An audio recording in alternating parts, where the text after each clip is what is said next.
যে রব্বে কায়নাত তেমন এক নবীর উম্মত আমাদেরকে বানিয়েছেন, যে নবী হাত তুলেছেন ওই চন্দ্র দ্বিখণ্ডিত হয়ে গেছে, যে নবী হাত তুলেছেন ডুবন্ত সূর্য উঠে গেছে, যে রাহমাতুল লিল আলামিন পা মুবারক তুলেছেন আরশে আজিমে চলে গেছে, যে নবীজিকে মহব্বত করেছেন সিদ্দিকে আকবর হয়ে গেছেন, যে নবীজিকে মহব্বত করেছেন ফারুকে আজম হয়ে গেছেন, যেই নবীর উম্মত হওয়ার জন্য আদম থেকে নিয়ে ঈসা রূহুল্লাহ পর্যন্ত तमाम নবী কায়নাত বলেন আল্লাহ নবুয়তিকে কেড়ে নাও, মুহাম্মদ আরবির উম্মত আমাদেরকে বানিয়ে দাও। হে পরওয়ারদিগারে আলম, যে আল্লাহ আমাদেরকে না চাইতে মুহাম্মদ মুস্তাফা দুলালে আমিনা তাজদারে মদিনা শফিউল মুজনবী ইমামুল মুরসালিন আহমদ মুস্তাফা মুহাম্মদ মুস্তাফা সাল্লাল্লাহু আলাইহি ওয়াসাল্লামের উম্মত আল্লাহ আমাদেরকে বানিয়েছেন। এজন্য আল্লাহর ইলাহি দরবারে আওয়াজ করে শুকরিয়া আদায় করছি, সবাই পড়ি আলহামদুলিল্লাহ। যেই নবীর ইজ্জত আল্লাহ কেমন দিলেন, আল্লাহ কুরআনুল কারীমের মধ্যে বলছেন ওয়ারাফা'না লাকা যিকরাকা ইয়া রাসূলুল্লাহ, আপনার ইজ্জতকে আমি আল্লাহ রাব্বুল আলামিন আলা দরজার মধ্যে নিয়েছি। সুবহানাল্লাহি ওয়া বিহামদিহি। শুধু নবীজি দামি নয়, নবীজি কেমন দামি, নবীজির সংস্পর্শে আল্লাহ যত জিনিসকে রেখেছেন তত জিনিসকে আল্লাহ দামি বানিয়ে দিয়েছেন। সুবহানাল্লাহ। তাওরাত আল্লাহর কিতাব, জাবুর আল্লাহর কিতাব, ইনজিল আল্লাহর কিতাব, কুরআন আল্লাহর প্রেরিত কিতাব, কিন্তু তাওরাত জাবুরের এত ইজ্জত আল্লাহ দেন নাই যতটুকু ইজ্জত কুরআনের দিয়েছেন। তাওরাত জাবুরকে যদি আল্লাহ চাইতেন কিয়ামত পর্যন্ত আল্লাহ রেখে দিতে পারতেন, কিন্তু কুরআনকে কেন আল্লাহ কিয়ামত পর্যন্ত রাখলেন?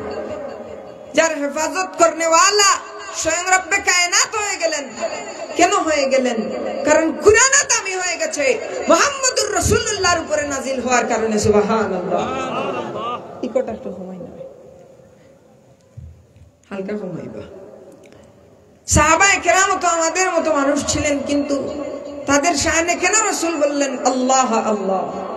সাবধান সাবধান, তোমরা আমার সাহাবীদের সমালোচনা করিও না, কারণ আমার একজন সাহাবী আকাশের তারকার মতো, তারকার যেমন খুঁত নেই মুহাম্মদুর রাসূলুল্লাহর সাহাবীদেরও তেমন খুঁত নেই। কেন বললেন?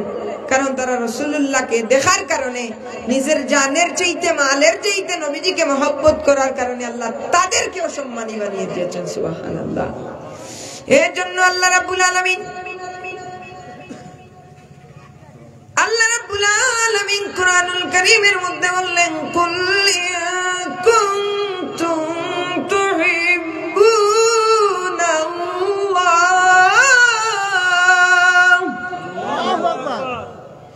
রব্বুল আলামিন বললেন কুল ইন কুনতুম তুহিব্বুনাল্লাহ ফাত্তাবিউনি ইউহিব্বুকুমুল্লাহ ويغفر لكم ذنوبكم والله غفور رحيم। রব্বুল আলামিন বললেন ইয়া রাসূলুল্লাহ, ইয়া হাবিব আল্লাহ, নবী গো, আপনি দুনিয়ার तमाम মানুষদেরকে বলে দিন, তারা যদি আমি আল্লাহকে পেতে চায় তাহলে যেন আপনি নবীজিকে মহব্বত করি। আর আপনি নবীজিকে যদি তারা ভালোবাসি, আপনি নবীজিকে যদি তারা মহব্বত করে, তাহলে আল্লাহু গফুরুর রহিম, আমি আল্লাহ দয়াময় তাদেরকে ক্ষমা করে দেব। সুবহানাল্লাহ। অন্য আয়াতে আল্লাহ রাব্বুল আলামিন বললেন ইন্নাল্লাযীনা ইউবাইউনাকা ইন্নামা ইউবাইউনাল্লাহ। সুবহানাল্লাহ। আল্লাহ রাব্বুল আলামিন বললেন আমার নবীর উপরে হাত রেখে যারা বায়াত গ্রহণ করেছে, আমার নবীর উপরে হাত রেখে যারা বায়াত গ্রহণ করেছে, আমার নবীর হাত মুবারকের উপরে যারা হাত রেখেছে, তারা যেন আমি আল্লাহর হাতের উপরে হাত রেখেছে। আর এর মানে বোঝা যায় নবীর তাবেদারি মানে আমার আল্লাহর তাবেদারি। সুবহানাল্লাহ। এই নবী কেমন দামি, যেই নবী রাহমাতুল লিল আলামিন,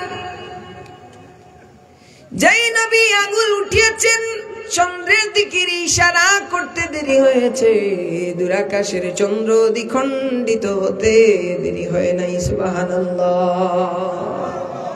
যে নবী রাস্তা দিয়ে হেঁটে গেছেন, মেঘমালা এসে ছায়া দিতে দেরি হয় নাই। যে নবী পাথরের উপরে পা রেখেছেন, ওই শক্ত পাথর মোমের মতো গলিয়া যেতে দেরি হয় নাই। সুবহানাল্লাহ।